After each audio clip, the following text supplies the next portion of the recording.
if you just suffered a really large loss, it could be a loss that's large for the short term, but I'm more talking about a longer term loss where you can either be an investor. This is good for a business owner or anybody that's suffered a large loss, actually. The psychology is pretty similar, I think, and how you heal from it and things not to do going forward. The analogy I always like to use that I've heard given to me is you're in a house or in a building or something like that, and if you fall down a few flights of stairs, you can kind of shake it off. Your ankle's sore and you walk it off and you're okay. But when you fall out of the window and you break your leg, you're also going to be okay when that leg heals, but when you try to run on that leg, you're totally screwed. So that's the first thing, is don't try to run on a broken leg. And a broken leg is, I would say, something that psychologically or emotionally presses you to a degree that you're not able to operate normally. And it's different for everybody. So this is hard because you can't just have some set of rules that someone else can use, because risk affects everybody differently. Some people can handle a lot of risk and bounce back. Others have learned from childhood or behavioral conditioning, other things, that they shouldn't be wrong, and being wrong is bad, and you're going to be wrong as little as possible. And if you have a lot of those hangups, then a big loss could just be devastating, and then you're short-circuiting your trading plan. You're not able to follow things. You can't pull the trigger, and then a whole other host of issues come. So it's really getting to know yourself first about what you can take before you get into the trade, what kind of risk you can handle, and knowing that if there's a probability that's even over 10% that that's going to happen, you have to assume that you're going to get tested on that. And if you can't handle it, well, then don't put yourself in that position in the first place, because you know how you're going to react, and it's probably not going to be good. So say it happens, you mess up, and it happens to me all the time. I've had 2 or 3 really bad ones, probably over 15 years, like really nasty ones, and then a whole bunch of in between. And one of the things that helps is to hit some singles and get some small wins. So the first thing I'll do is, don't worry, take the money out of the equation and make it so it doesn't even matter. It's really hard to do because you want to make your money back, right?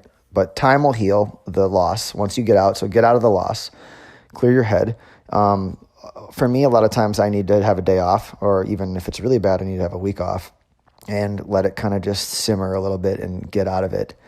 And talking with others or reading about losses and just things like that can help, can soothe you over. But back to when you're actually operating again, it's a matter of getting a few things on the board. Like think of a baseball player, for instance, who had a really bad run where you're striking out, you can't even hit the ball, and you're usually a pretty good hitter.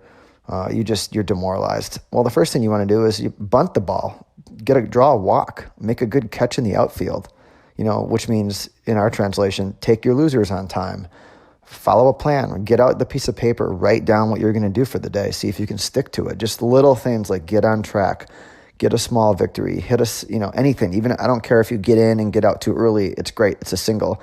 Because after the big loss, it's not about having a big winner. That'll come later when you're doing well. It's about you doing something right and executing and following your plan and trusting yourself. It's strictly building confidence, and it doesn't have a damn thing to do with, I could have made half of it back if I was trading the same size. Doesn't matter.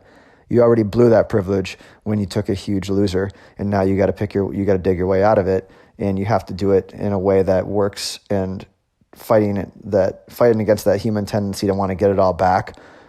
So I think that's really important to be able to take the time you need, so you're not trading the P&L, you're just trading the market, and then go small enough. So that emotional residue, the financial worry kind of gets out of it, and it's just you and the market and your plan. And then from there, you build back up. And then a lot of times, if you do this right, a lot faster than you think, you'll start to kind of just make that loss back when you don't expect it really quickly. And if the market's busy, like it is now, the loss could be really bad, but you have to realize that the market's busier. So yeah, the loss is bad because there's more volatility. Well, you can also make it back quicker when you get your head straight. But if you don't get your head straight and you try to run on the broken leg, then it's going to just the same process, but it's just going to be harder. You've made it worse on yourself.